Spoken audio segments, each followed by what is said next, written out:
ನಮಸ್ಕಾರ. ನಾನು doctor Madhu, consultant gynaecologist, infertility specialist, Vardhan hospital. So ಇವತ್ತಿನ ಟಾಪಿಕ್ ಬಂದುಬಿಟ್ಟು ಮೆನ್ಸ್ಟ್ರಲ್ ಡಿಸಾರ್ಡರ್ಸ್ ಅನ್ಬೋದು ಅಥವಾ ಮೆನ್ಸ್ಟ್ರಲ್ ಇರ್ರೆಗ್ಯುಲಾರಿಟೀಸ್ ಅನ್ಬೋದು.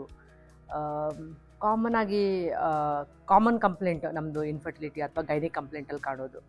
ಸೊ ಈ ಮೆನ್ಸ್ಟ್ರಲ್ ಡಿಸಾರ್ಡರ್ಸ್ ಅಥವಾ ಇರ್ರೆಗ್ಯುಲಾರಿಟೀಸ್ ಅಂದರೆ ಏನು? ಸೊ ಅದಕ್ಕಿಂತ ಮುಂಚೆ ನಾರ್ಮಲ್ ಮೆನ್ಸ್ಟ್ರುಯೇಷನ್ ಅಥವಾ ನಾರ್ಮಲ್ ಮೆನ್ಸ್ಟ್ರಲ್ ಸೈಕಲ್ ಅಂದರೆ ಏನು, ಅಬ್ನಾರ್ಮಲ್ ಅಂದರೆ ಏನು, ಕಾರಣಗಳೇನು ಅನ್ನೋದನ್ನು ತಿಳ್ಕೊಳ್ಳೋಣ. ಫಸ್ಟ್ ನಾರ್ಮಲ್ ಮೆನ್ಸ್ಟ್ರಲ್ ಸೈಕಲ್ ಅಂತಂದರೆ, ಸೊ ನಾವು ಮೆನ್ಸ್ಟ್ರಲ್ ಸೈಕಲ್ ಅಂದ ತಕ್ಷಣ ಏನು ಮಾಡ್ತೀವಿ, ಪರ್ ಮಂತ್ ಅಂತ ಕನ್ಸಿಡರ್ ಮಾಡ್ತೀವಲ್ವಾ. ಸೊ ನಾರ್ಮಲ್ ಮೆನ್ಸ್ಟ್ರಲ್ ಸೈಕಲ್ ಅಂದರೆ 28 ಡೇಸ್ ಅಂತ ಕನ್ಸಿಡರ್ ಮಾಡ್ಬೋದು. ಆ 28 ಡೇಸ್ನಲ್ಲಿ ಎಲ್ಲ ಫೀಮೇಲ್ಸ್ಗೆ 28 ಡೇಸ್ ಸೈಕಲ್ಗೆ ಆಗೋದಿಲ್ಲ. ಸೊ ಅವಾಗೇನು ಮಾಡ್ಬೋದು, ನಾವು 28ನ +or-7 ಡೇಸ್ ಅಂತ ತೊಗೋಬೋದು.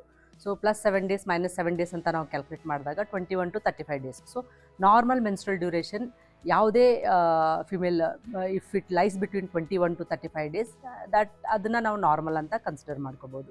ನೆಕ್ಸ್ಟ್ ಬಂದುಬಿಟ್ಟು ಡ್ಯೂರೇಷನ್. ಸೊ ಡ್ಯೂರೇಷನ್ ಅಂತಂದರೆ ಎಷ್ಟು ದಿನ ಹೋಗುತ್ತೆ, 1 ಡೇ ಹೋಗುತ್ತಾ, 2 ಡೇಸ್ ಹೋಗುತ್ತಾ, 3 ಡೇಸ್ ಹೋಗುತ್ತಾ ಅನ್ನೋದನ್ನು. ಸೊ ಅದರಲ್ಲಿ ನಾವು 2 to 7 ಡೇಸ್ ಅಂತ ಕನ್ಸಿಡರ್ ಮಾಡ್ಬೋದು. ಆ 2 to 7 ಡೇಸಲ್ಲಿ ಫ್ಲೋ ಹೋದರೆ ಅದನ್ನು ನಾವು ನಾರ್ಮಲ್ ಅಂತ ಕನ್ಸಿಡರ್ ಮಾಡ್ಬೋದು. ಈಗ ನೆಕ್ಸ್ಟ್ ಥರ್ಡ್ ಬಂದುಬಿಟ್ಟು ಅಮೌಂಟ್. ಥಿರಾಟಿಕಲ್ ನಮ್ಮದು ಬುಕ್ ಪ್ರಕಾರ ನೋಡಿದ್ರೆ 80 ml ಅಂತ ಕನ್ಸಿಡರ್ ಮಾಡ್ತಾರೆ. That is again subjective.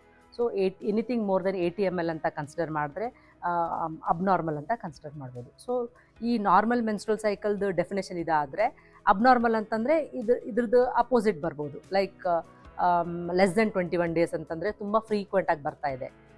More than 35 days ಅಂತಂದರೆ ತುಂಬ ಲಾಂಗ್ ಡ್ಯೂರೇಷನಲ್ಲಿ ಹೋಗ್ತಾ ಇದೆ. ಆಮೇಲೆ ಈಗ ಫ್ಲೋ ಬಂದುಬಿಟ್ಟು 2 to 7 ಡೇಸ್ ಅಂತ ಕನ್ಸಿಡರ್ ಮಾಡ್ತೀವಿ. ಸೊ ಲೆಸ್ ದೆನ್ 1 ಡೇ ಅಂತಂದರೆ ತುಂಬ ಸ್ಕ್ಯಾಂಟಿ ಫ್ಲೋ ಅಂತ. ಸೊ ಮೋರ್ ದೆನ್ 7 ಡೇಸ್ ಅಂತ ಹೋದರೆ ಬ್ಲೀಡಿಂಗ್ ತುಂಬ ಜಾಸ್ತಿ ಆಗ್ತಿದೆ ಅಥವಾ ಮೆನೋರೇಜಿಯಾ ಅಂತ ಕನ್ಸಿಡರ್ ಮಾಡ್ಬೋದು. ಸೊ ಈಗ ಎನಿಥಿಂಗ್ ಮೋರ್ ದೆನ್ 80 ml ಅಂತ ಹೇಳ್ತೀವಿ. ಸೊ ಮೋರ್ ದೆನ್ 80 ml ಅಂದರೆ ಹೇಗೆ ಮೆಜರ್ ಮಾಡೋದು? ಸೊ ಇದರಲ್ಲಿ ನಾವು 2 ರೀತಿಯಲ್ಲಿ ಮೆಜರ್ ಮಾಡ್ಬೋದು. ಒಂದು, ಎಷ್ಟು ಪ್ಯಾಡ್ಸ್ ಚೇಂಜ್ ಮಾಡ್ತಾ ಇದ್ದೀವಿ. ಸೊ ಎಕ್ಸಾಂಪಲ್ ನಾವು ಮುಂಚೆ ಪ್ರೀವಿಯಸ್ ಸೈಕಲ್ಸಲ್ಲಿ ನಾವು 2 ಪ್ಯಾಡ್ಸ್ ಚೇಂಜ್ ಮಾಡ್ತಾ ಇದ್ವಿ, 3 ಪ್ಯಾಡ್ಸ್ ಚೇಂಜ್ ಮಾಡ್ತಾ ಇದ್ವಿ. ಇವಾಗೇ ನಾನು ಪರ್ ಡೇ ಹೇಳ್ತಾ ಇರೋದು. ಸೊ ಇವಾಗ ಪರ್ ಡೇ ನಾನು 7-8 ಪ್ಯಾಡ್ಸ್ ಚೇಂಜ್ ಮಾಡ್ತಾ ಇದ್ದೀನಿ ಅನ್ನೋದನ್ನು ಒಂದು ಸಿಗ್ನಿಫಿಕೆಂಟಾಗಿ ತೊಗ್ಬೋದು. ಬರೀ ಪ್ಯಾಡ್ಸ್ ಚೇಂಜ್ ಮಾಡೋದ್ರಲ್ಲ, ಪ್ಯಾಡ್ಸಲ್ಲಿ ಎಷ್ಟು ಅಮೌಂಟ್ ಬ್ಲಡ್ ಸ್ಟೇನ್ ಆಗಿದೆ ಅನ್ನೋದು ಇಂಪಾರ್ಟೆಂಟ್ ಬರುತ್ತೆ. ನೆಕ್ಸ್ಟ್ ಬರೋದು ಕ್ಲಾಟ್ ಅಂತ. ಸೊ ಕ್ಲಾಟ್ ನಾರ್ಮಲ್ ಮೆನ್ಸ್ಟ್ರಲ್ ಸೈಕಲಲ್ಲಿ ಫಸ್ಟ್ ಡೇ, ಸೆಕೆಂಡ್ ಡೇ ಒಂದು ಸ್ವಲ್ಪ ಮೈನ್ಯೂಟ್ ಸ್ಮಾಲ್ ಸೈಜ್ ಕ್ಲಾಟ್, ಒಂದು ಲೆಸ್ ದೆನ್ 0.5 ಸೆಂಟಿಮೀಟರ್ ಅನ್ಬೋದು. ಆ ಥರ ಕ್ಲಾಟ್ ಹೋದಾಗ ಅದನ್ನು ನಾವು ನಾರ್ಮಲ್ ಅಂತ ಕನ್ಸಿಡರ್ ಮಾಡ್ಬೋದು. ಅಬ್ನಾರ್ಮಲ್ ಅಂದರೆ ಯಾವಾಗ ಅಂದರೆ ತುಂಬ ಗಡ್ಡೆ ಥರ ಹೋಗೋದು. ಸೊ ಅದನ್ನು ನಾವು ಕ್ಲಾಟ್ಸ್ ಅಂತ, ಸಿಗ್ನಿಫಿಕೆಂಟಾಗಿ ಬ್ಲೀಡಿಂಗ್ ಜಾಸ್ತಿ ಹೋಗ್ತಾ ಇದೆ ಅಂತ ಕನ್ಸಿಡರ್ ಮಾಡ್ಬೋದು. ಸೊ ಇದನ್ನು ನಾವು ಕ್ಲಿನಿಕಲ್ಲಿ ಕೂಡ ಕೋರಿಲೇಟ್ ಮಾಡಬೇಕು. ಸೊ ಅವ್ರನ್ನ ನೋಡಿದಾಗ ತುಂಬ ಪೇಲಾಗಿ, ಅನಿಮಿಕ್ಕಾಗಿ ಕಾಣಿಸ್ತಾರೆ. ಸೊ ಇದೆಲ್ಲ ನಾವು ಅಬ್ನಾರ್ಮಲ್ ಮೆನ್ಸ್ಟ್ರಲ್ ಬ್ಲೀಡಿಂಗ್ ಅಂತ ಹೇಳ್ತೀವಿ. ಇದ್ರದ್ದು ಕಾರಣಗಳೇನು? ಸೊ ಕಾರಣಗಳು ಇನ್ ಬ್ರಾಡಾಗಿ ಎಲ್ಲ ಏಜ್ ಗ್ರೂಪಿಂದ ಕನ್ಸಿಡರ್ ಮಾಡಬೇಕಾದ್ರೆ ಫಸ್ಟ್ ಬರೋದೇ ಕಾರಣ DUB ಅಂತಾರೆ. DUB ಅಂತಂದರೆ ಡಿಸ್ಫಂಕ್ಷನಲ್ ಯೂಟ್ರೈನ್ ಬ್ಲೀಡಿಂಗ್ ಅಂತ ಅರ್ಥ. ಸೊ ಈ ಡಿಸ್ಫಂಕ್ಷನ್ ಏನಕ್ಕಾಗುತ್ತೆ ಯೂಟ್ರಸ್ ಅಂತಂದರೆ, ಸೊ ನಾರ್ಮಲಾಗಿ ನಮ್ಮ ಬ್ರೈನಿಂದ ಏನು ಸಿಗ್ನಲ್ಸ್ ಬರುತ್ತಲ್ಲ, ಅದರಲ್ಲಿ ಏನಾದರೂ ಸಿಗ್ನಲ್ಸ್ ಪ್ರಾಪರಾಗಿ ಆಗಲಿಲ್ಲ ಅಂತಂದಾಗ ಏನು ಮಾಡುತ್ತೆ, ಇದು ಯೂಟ್ರಸ್ ಡಿಸ್ಫಂಕ್ಷನಲ್ ಆಗಿ ಆ್ಯಕ್ಟ್ ಮಾಡುತ್ತೆ. ಇದರಲ್ಲಿ ನಾವು ಏನು ಕಾಸ್ ರೂಲ್ ಔಟ್ ಮಾಡಿದ್ರೂ ಕೂಡ ನಮ್ಮದು ಇದರಲ್ಲಿ ಕಾಸ್ ಕಾಣಲ್ಲ. ಅದಕ್ಕೆ ನಾವು ಡಿಸ್ಫಂಕ್ಷನಲ್ ಯೂಟ್ರೈನ್ ಬ್ಲೀಡಿಂಗ್ ಅಂತ ಹೇಳ್ತೀವಿ.